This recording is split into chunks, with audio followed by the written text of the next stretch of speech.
I got so much motherfucking design on right now. Break it down, bring it back, make it clap. I got 3 old thoughts, new block, where that day. Bitches on my line, and you know. Bismillahirrahmanirrahim. Assalamualaikum warahmatullahi wabarakatuh. Alhamdulillahirabbil alamin wa bihi nasta'in ala umuri dunya waddin. Assalatu wassalamu ala asyrafil anbiya'i wal mursalin sayyidina wa maulana Muhammadin wa ala alihi wa sahbihi ajma'in. Amma ba'du. Rabbi syrah li sadri wa yassir li amri wahlul 'uqdatam min lisani yafqahul qawli. Rabbi asir wa la tu'asir, rabbi tamim bil khair. Halo semua. Perkenalkan, nama saya Asmaul Husna. Di sini saya akan sedikit menjelaskan materi yang berkaitan tentang akad nikah via telepon. Terus simak video ini sampai selesai. Bye-bye. Pernikahan sejatinya adalah sebuah ikatan atau perjanjian antara seorang perempuan dan seorang laki-laki yang saling memiliki landasan cinta satu sama lain, sehingga tidak ada keterpaksaan antara mereka. Nah, perjanjian suci dalam sebuah pernikahan dinyatakan dalam sebuah sigot atau ijab dan qabul yang dilantunkan oleh seorang mempelai laki-laki kepada wali dari perempuan itu. Adapun rukun dari pernikahan tersebut ada 4. Yang pertama, adanya calon mempelai suami dan calon mempelai istri. Yang kedua, adanya wali dari pihak perempuan. Yang ketiga, adanya 2 orang saksi. Dan yang keempat, adanya sigot akad atau ijab dan qabul. Dalam hukum pernikahan itu memiliki 5 hukum. Yang pertama, pernikahan itu menjadi wajib. Nah, menjadi wajib apabila seseorang ini sudah memiliki biaya yang cukup, sehat secara jasmani dan rohani, dan memiliki hasrat yang sudah sangat mendesak untuk kawin. Karena jika tidak kawin segera, maka akan terjerumus melakukan penyelewengan dosa atau hal-hal yang tidak diperbolehkan. Maka itu menjadi wajib baginya. Sedangkan yang kedua, ada perkawinan sunnah. Nah, di sini disunahkan bagi orang-orang yang sudah memiliki kesiapan secara jasmani dan rohani, dan dia mampu, tetapi dia masih sanggup untuk menahan dan mengendalikan dirinya dari perbuatan yang haram, maka menjadi sunnah baginya. Yang ketiga, pernikahan menjadi mubah hukumnya bagi orang yang tidak berhalangan melakukan nikah dan dorongan untuk segera menikah itu belum membahayakan. Yang keempat, ada perkawinan makruh. Nah, perkawinan hukumnya makruh bagi orang yang secara jasmaniah itu sudah wajar dan layak untuk kawin, tetapi belum terlalu mendesak, sedangkan biayanya juga belum ada. Yang kelima, pernikahan itu menjadi haram baginya, bagi seseorang yang tahu bahwa dirinya ini tidak bisa melaksanakan hidup berumah tangga, tidak mampu memberikan nafkah lahir dan batin, maka haram baginya untuk menikah. Berbicara tentang akad nikah via telepon, di Indonesia sendiri sudah ada beberapa pasangan suami istri yang melaksanakan pernikahan dengan cara via online. Ada yang melalui via telepon, Zoom, Google Meet, atau dengan video call dan lain sebagainya.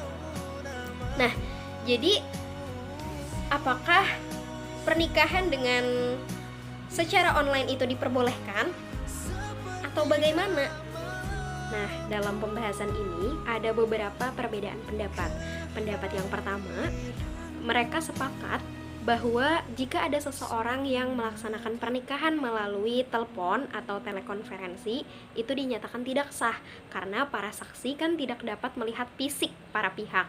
Hal ini karena tujuan saksi adalah mengantisipasi terjadinya persengketaan akad, dan para saksi tidak dapat diterima jika hanya sekedar mendengar suara tanpa rupa. Hal itu kan tergolong dengan kinayah atau samar. Jadi hati para saksi itu tidak dapat meyakini bahwa apa yang telah terjadi itu adalah benar. Kemudian akad nikah itu harus dilaksanakan dalam satu majelis, yaitu bagi pelaku akad, calon mempelai pria, wali, dan 2 orang saksi, fisik mereka itu harus berada dalam satu tempat atau satu majelis. Maka jika mereka menggunakan alat telekonferensi, telepon, atau yang lainnya, artinya mereka tidak dalam satu tempat, maka itu dinyatakan tidak sah oleh pendapat yang pertama. Kemudian pendapat kedua mengatakan jika saksi meyakini bahwa yang ia dengar adalah betul suara para pihak dengan adanya indikasi-indikasi, maka hukumnya sah dan diperbolehkan dengan syarat tidak ada rekayasa di dalamnya. Satu majelis di sini maksudnya adalah orang yang melakukan akad dapat berkomunikasi dan dapat melaksanakan akad dalam waktu yang bersamaan. Jadi, media apapun yang mereka gunakan untuk melaksanakan prosesi akad nikah tersebut, yang penting dapat menghubungkan antara kedua belah pihak tanpa adanya manipulasi, maka dikatakan sah pernikahan tersebut dan diperbolehkan. Apabila merujuk pada keputusan Batsul Masail yang merumuskan bahwa akad nikah secara online adalah tidak sah, maka termasuk pula akad nikah via telepon atau telekonferensi juga tidak sah. Ketidaksahan akad nikah via telepon karena 2 faktor. Faktor yang pertama, rukun sigot ijab qabul pernikahan yang dilakukan melalui telepon atau telekonferensi tergolong sigat kinayah atau tidak jelas. Padahal akad nikah disyaratkan menggunakan sigot yang sharih atau jelas. At-tilfunu kinayah fil uqudi kal bai'i was-salami wal ijarah fayasihhu dzalika biwasitatit tilfun amman nikahu fala yasihhu bit-tilfun li'annahu yushtaratu fihi lafzun sharihun wat tilfunu kinayah. Artinya, telepon menjadi sigot kinayah dalam beberapa akad seperti akad jual beli, akad salam, dan akad sewa. Maka akad-akad tersebut itu sah dilakukan dengan perantara telepon. Adapun akad nikah maka tidak sah, karena dalam akad nikah disyaratkan harus ada lafal yang jelas, sedangkan telepon itu kinayah atau mengandung makna 2 atau lafal yang tidak jelas. Faktor kedua, karena tidak adanya kesatuan majelis secara offline yang memungkinkan kedua orang saksi melihat 2 pelaku akad, yaitu calon mempelai pria dan wali calon istri yang menikahkannya, serta mendengar sigot ijab qabul dari mereka secara langsung. Hukum yang menetapkan ketidaksahan akad nikah via telepon atau telekonferensi merupakan rumusan yang sangat berhati-hati seiring dengan prinsip fikih al-abda yutatu laha fauqa ghairiha. Artinya, urusan kehalalan wanita bagi laki-laki lain harus diperlakukan secara lebih hati-hati daripada urusan lainnya. Namun, secara hukum fikih terdapat solusi untuk melangsungkan pernikahan secara jarak jauh, yaitu melalui perwakilan atau akad wakalah, baik melalui perantara surat, video call, telepon, jaringan internet, atau sejenisnya. Kemudian, calon suami yang ada di tempat jauh dapat membuat surat kuasa atau menunjuk wakil orang yang dipercayainya untuk mewakilinya menerima akad nikah dari wali calon istri. Hal demikian mengingat dalam wakalah tidak disyaratkan adanya kesatuan majelis, sebagaimana aturan yang sangat ketat dalam akad nikah.